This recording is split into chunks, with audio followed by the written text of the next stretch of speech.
ओम नमः शिवाय। ओम नमः शिवाय। ओम नमो भगवते वासुदेवाय देवकी सुत गोविंद वासुदेव जगतपते देवमे तनियं कृष्ण त्वाम अहम शरणं गतः। अथ श्री वायुपुराण विंशो अध्यायः ओंकार प्राप्ति लक्षण निरूपणम्। ओम नमः शिवाय। वायुर्वाच अत ऊर्ध्वं प्रवक्ष्यामि ओंकार प्राप्ति लक्षणम्। एष त्रिमात्रो विज्ञेयो व्यञ्जनं चात्र सास्वरम्। प्रथमा वैद्युती मात्रा, द्वितीया तामसी स्मृता, तृतीयां निर्गुणां विद्यान् मात्रामक्षरगामिनीम्। गान्धर्वीति च विज्ञेया गान्धारस्वरसम्भवा, पिपीलिका समस्पर्शा प्रत्युक्ता मूर्ध्नि लक्ष्यते। तथा प्रयुक्तमोङ्कारं प्रतिनिर्वाति मूर्धनि, तथोङ्कारो मयो योगी ह्यक्षरे त्वक्षरी भवेत्। प्रणवो धनुः सरो ह्यात्मा ब्रह्म तल्लक्ष्यमुच्यते।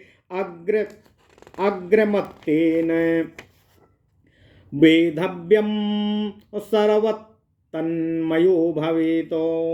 ओमित्येकाक्षरं ब्रह्म गुहायां निहितं पदम्। ओमित्येतत्त्रयो वेदास्त्रयो लोकास्त्रयोऽग्नयः।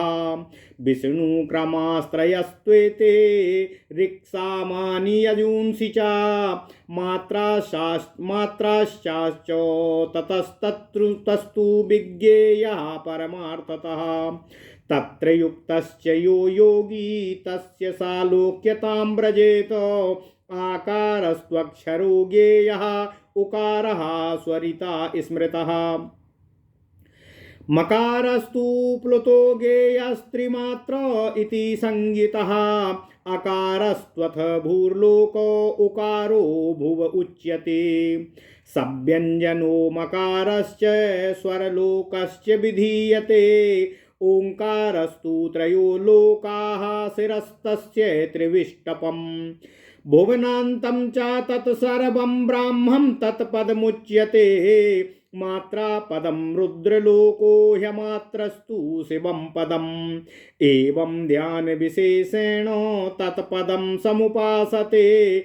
तस्माद्यारतिर्नित्यं मात्रं हि तदक्षरम्। उपास्यं हि प्रयत्नेन शाश्वतं पदमिच्छता। ह्रस्वा तु प्रथमा मात्रा ततो दीर्घा त्वनन्तरम्। ततः प्लुतवती चैव तृतीया उपदिश्यते। एतास्तु मात्रा विज्ञेया यथा वदनुपूर्वशः। यावच्चैव न शक्यन्ते धार्यते तावदेव हि। इन्द्रियाणि मनोबुद्धिं ध्यायन्नात्मनि या सदा। अत्राष्टमात्रमपि चेच्छृणुयात् फलमाप्नुयात्। मासे मासे स्वमेधेन यो यज्ञेत शतं समाः।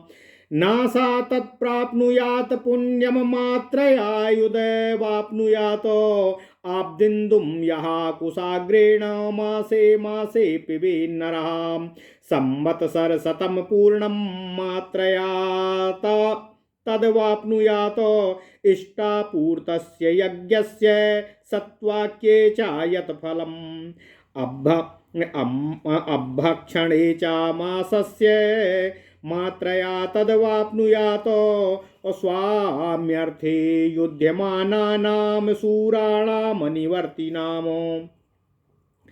यद् भवेत् तत्फलं दृष्टं मात्रया तद्वाप्नुयात्। न तथा तपसोग्रेण न यज्ञैर्भूरि दक्षिणे। यत् फलं प्राप्नुयात् संज्ञा मात्रया तद्वाप्नुयात्। तत्र वयोर्धर्मात्रो यः प्लुतो नामोपदिश्यते। एषा एव भवेत् कार्या गृहस्थानां तु योगिनाम्। एषा चैव विशेषेण ऐश्वर्यसमलक्षणा। योगिना तु विशेषेण ऐश्वर्ये हृष्टलक्षणे। अणिमाद्येति विज्ञेया तस्माद्युञ्जीतो तां द्विजः। एवं हि योगी संयुक्तः शुचिर्दान्तो जितेन्द्रियः आत्मानं विन्दते यस्तु सा सर्वं विन्दिते द्विजः ऋचो यजूंसि सामानि वेदोपनिषदस्तथा योगज्ञानाद्वाप्नोति ब्राह्मणो ध्यानचिन्तकः सर्वभूतलयो भूत्वा अभूतः सा तु जायते योगी संक्रमणं कृत्वा याति वै शाश्वतं पदम् अपि चात्रो चतुर्ह्येतां ध्यायामानाश्चतुर्मुखीं प्रकृतिं विश्वरूपाख्यां दृष्टया दिव्येन चक्षुषा अजामेकां लोहित शुक्लकृष्णां वही प्रजां सृजमानां स्वरूपाम् अजो ह्येको जुष्माणोऽनुश्वेते जहात्ये नाम भुक्त भोगाम जेन्याः। ओम नमः शिवाय, ओम नमः शिवाय, ओम नमः शिवाय।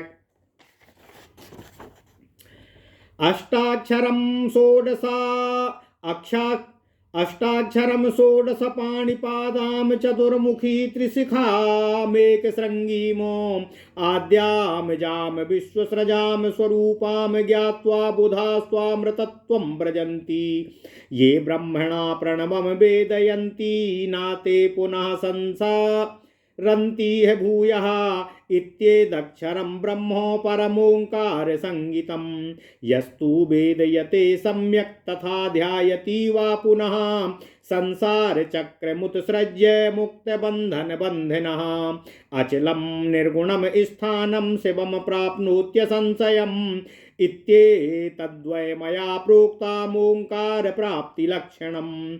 नमो लोकेश्वराय संकल्पकल्प संग्रहणाय महान्तमुपतिष्ठते तद्वोहितं यद् ब्रह्मणे नमः सर्वस्थानानि निर्गुणाय संभक्त योगीश्वराय च पुष्करपर्णमिवाद्विभिर्विशुद्धमिव ब्रह्ममुपतिष्ठते पवित्रं पवित्राणां पवित्रम्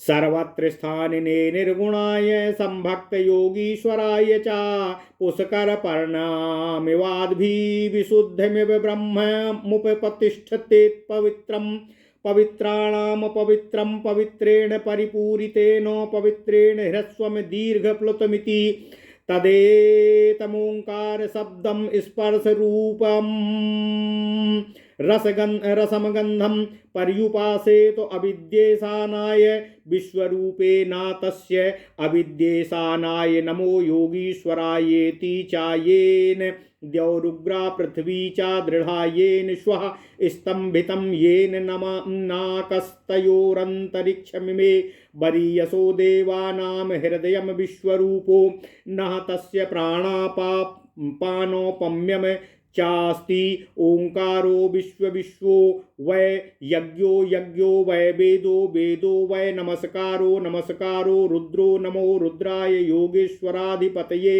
नमः इति सिद्धि प्रत्युपस्थानं सायं प्रातमर्ध्याह्ने नम इति सर्वकाम फलो रुद्रः यथा वृत्तात् फलं पक्वं पावनेन समीरितं नमस्कारेण रुद्राय तथा पापं प्रणश्यति यथा रुद्र नमस्कारः सर्वधर्मफलो ध्रुवः अन्यदेव नमस्कारो न तत्फलमवाप्नुयात् तस्मात्त्रिश्रवणं योगी उपासीतो महेश्वरं दशविस्तारकं ब्रह्म तथा च ब्रह्म विस्तरम् ओंकारं सर्वतः काले सर्वं विहितवान् प्रभु तेन तु विष्णुत्वं नमस्कारं महायशाः नमस्कारस्तथा चैव प्रणवः स्तुवते प्रभुं प्रणवं स्तुवते यज्ञो यज्ञं संस्तुवते मनः स्तुवति वै रुद्रो तस्मद्रुद्रपदं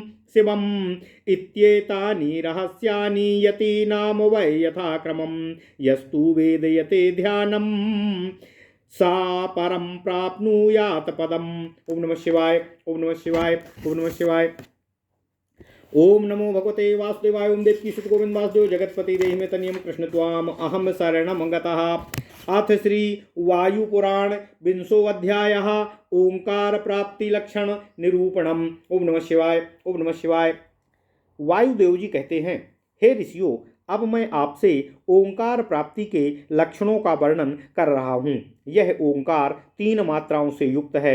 इसका व्यंजन वर्ण स्वर समन्वित है। इसके प्रथम मात्रा वैद्युति, द्वितीय मात्रा तामसी तथा तृतीय मात्रा निर्गुणा तथा अक्षराश्रयणी है। गंधार स्वर से उत्पन्न यह मस्तक पर स्थित चींटी के स्पर्श सम गांधर्वी मात्रा भी दिखाई पड़ती है। इन मात्राओं से युक्त ओंकार सम्मिलित होकर मस्तक में लय प्राप्त करता है। तब योगी ओंकारमय होकर अक्षरत्व को प्राप्त करता है। प्राण स्वरूप धनुष पर आत्मा स्वरूप बाण से योजना पूर्वक सावधानी से ब्रह्म रूपी लक्ष्य का भेदन करना चाहिए। इसलिए बाण की तरह तन्मयता का अवलंबन आवश्यक होता है। एकाक्षर ओम ही बुद्धि रूपी गुफा में निहित परमपद ब्रह्म स्वरूप है। यह ओम ही 3 वेद, 3 लोक तथा 3 अग्नि हैं। ऋक, यजु तथा साम ये 3 वेद त्रिविक्रम के 3 पद स्वरूप हैं। वस्तुतः इस ओंकार में 4 मात्राएं होती हैं। यह विचार पूर्वक जानना चाहिए। योगी उस ओंकार साधना में निरत होकर ब्रह्म सालोक्य प्राप्त करता है। ओंकार को अक्षर जानना चाहिए। उकार को स्वर कहा गया है तथा मकार प्लुत है। इसकी 3 मात्राओं को इसी प्रकार समझना चाहिए। अकार को भूलोक, उकार को भुवःलोक तथा व्यंजन सहित मकार को स्वरलोक कहा गया है। अतः ओंकार त्रिलोकात्मक है। इसका शिरोभाग चंद्रबिंदु स्वर्ग है। वह संपूर्ण भाग ब्रह्म भुवनात्मक कहा गया है। मात्रा पद रुद्रलोकात्मक तथा मात्राहीन बिंदु शिव स्वरूप कहा गया है। इन सब विशेषताओं के अनुसार ही ध्यानरत होकर उस परम पद की उपासना करनी चाहिए। शाश्वत पद की इच्छा रखने वाला योगी यत्नपूर्वक उस नित्य अविनाशी तथा मात्राहीन की ध्यानरत होकर आराधना करे। इसकी प्रथम मात्रा ह्रस्व, द्वितीय मात्रा दीर्घ तथा तृतीय मात्रा प्लुत है। इन मात्राओं को यथार्थ तथा क्रमानुसार जानकर जितना भी सामर्थ्य हो उतनी धारणा करनी चाहिए। इंद्रिय, मन तथा बुद्धि का आत्मा में ध्यान करता हुआ जो अष्टमात्रा विशिष्ट प्रणव की सतत धारणा करता है वह विशेष फल को प्राप्त करता है। 100 वर्षों तक प्रति माह एक अश्वमेध यज्ञ करने पर भी उसे उतना पुण्य प्राप्त नहीं होता जितना कि मात्रा के ज्ञान मात्र से प्राप्त होता है। प्रत्येक मास कुशाग्र भाग के जल बिंदु का पान करने वाला व्यक्ति यदि 100 वर्षों तक ऐसा करता रहे तो जो फल उसे प्राप्त होता है वही फल मात्रा के ज्ञान द्वारा प्राप्त होता है। इष्टापूर्त यज्ञ, सत्य भाषण तथा 1 महीने तक मात्र जल पीकर रहने का जो फल मिलता है वही मात्रा के ज्ञान से प्राप्त होता है। अपने स्वामी के लिए युद्ध में वीर गति पाने वाले सूरों को जो फल मिलता है वही फल मात्रा के ज्ञान से प्राप्त होता है। मात्रा ज्ञान से जैसा फल मिलता है वैसा घोर तपस्या अथवा प्रचुर दक्षिणा वाले यज्ञ से भी प्राप्त नहीं होता है। प्रणव की अर्धमात्रा जो प्लुत के नाम से कही गई है वह गृहस्थ योगियों के लिए विशेष रूप से ग्रहण करने योग्य है, क्योंकि यही ऐश्वर्य का मूल साधन है। इसी से योगीगण अणिमादि अष्ट सिद्धियों को प्राप्त करते हैं। अतः ब्राह्मणों को चाहिए कि वे इस मात्रा तत्व की साधना में समासक्त हों। हे द्विजगण, हे ऋषियों, जो शुचि, शांत तथा जितेंद्रिय योगी इस प्रणव साधना से आत्मज्ञान प्राप्त कर लेता है वह सब कुछ जान लेता है। जो ध्यान परायण ब्राह्मण योग द्वारा ऋक, यजु तथा साम वेदों का तथा उपनिषदों का सम्यक ज्ञान प्राप्त करते हैं वे सभी भूतों के लय स्थान में लीन होकर लय स्थान के रूप में परिणित हो जाते हैं। उनका पुनः जन्म नहीं होता है। वे योगियों के लिए उचित उत्क्रमण विधान से प्राण त्याग कर शाश्वत पद प्राण प्राप्त करते हैं। जो दिव्य नेत्रों से ध्यान पूर्वक चतुर्मुखी विश्वरूपाख्या प्रकृति देवी को देखते हैं, वे ही उन एक अजा रक्त कृष्ण वर्ण तथा आत्मतुल्य बहुप्रजा सृजनकारिणी को जान पाते हैं। आज जीव उन अजा को उपभोग कर तृप्ति प्राप्त करता है, किंतु दूसरा शिव रूपी अज उन्हें उपभोक्ता समझकर छोड़ देता है। वह प्रकृति स्वरूपा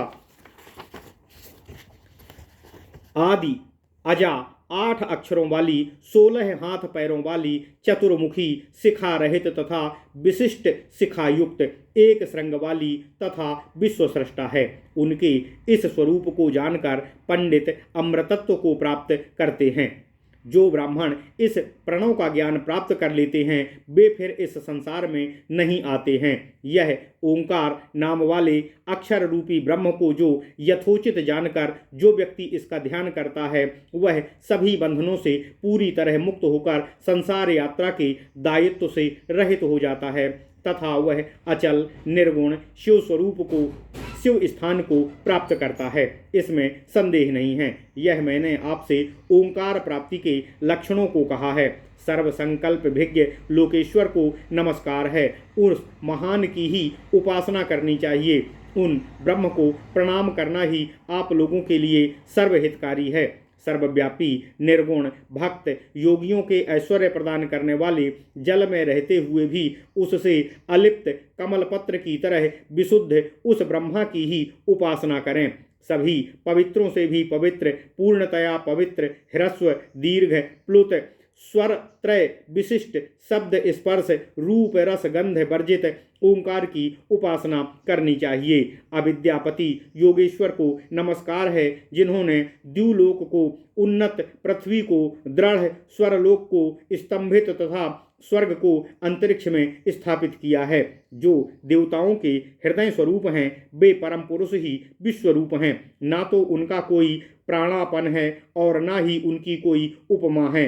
वे ओंकाराख्य विश्वरूपी रुद्र ही यज्ञ वेद तथा नमस्कार आदि के रूप में परिणित हुए हैं। उन योगेश्वराधिपति रुद्रदेव को नमस्कार है। इस सिद्ध प्रदायक रुद्रोपस्थान का प्रातः मध्याह्न तथा सायंकाल पाठ करने पर रुद्रदेव सर्व कामनाओं को पूर्ण करते हैं। पवन जिस प्रकार पके हुए फल को फल समूह से गिराकर अलग कर देता है, उसी प्रकार रुद्र को नमस्कार करने पर पाप समूह दूर हो जाते हैं। रुद्र को नमस्कार करने पर जिस प्रकार सर्वधर्म फल प्राप्त होता है, अन्य किसी भी देवता को प्रणाम करने पर उस प्रकार के फल की प्राप्ति नहीं होती है। अतएव हे योगीगण, तीनों काल में उन जगत का विस्तार करने वाले योगेश्वर महेश्वर की उपासना में विशेष रूप से यत्नवान होना चाहिए। वे प्रभु सब समय उस सर्वमूलभूत ओंकार में विशिष्ट होते हैं, इसलिए वे महायशस्वी विष्णु ही नमस्कार के योग्य हैं। नमस्कार मूर्ति विष्णु ही प्रणव की स्तुति करता है। प्रणव यज्ञ की, यज्ञ मन की तथा मन रुद्र की स्तुति करता है। अतः रुद्र पद ही परम मंगलप्रद है। योगियों के लिए रहस्य को यथाक्रम कहा गया है। जो योगी इसे जानकर ध्यान करता है, वह योगी परम पद को प्राप्त करता है। ओम नमः शिवाय। इति श्री वायु महापुराणे वायु प्रोक्ते ओंकार प्राप्ति लक्षण कथनम नाम 20 अध्यायः। इस प्रकार श्री वायु महापुराण का ओंकार प्राप्ति लक्षण कथन नामक 20वां अध्याय पूर्ण हुआ। ओम नमः शिवाय, ओम नमः शिवाय, ओम नमः शिवाय।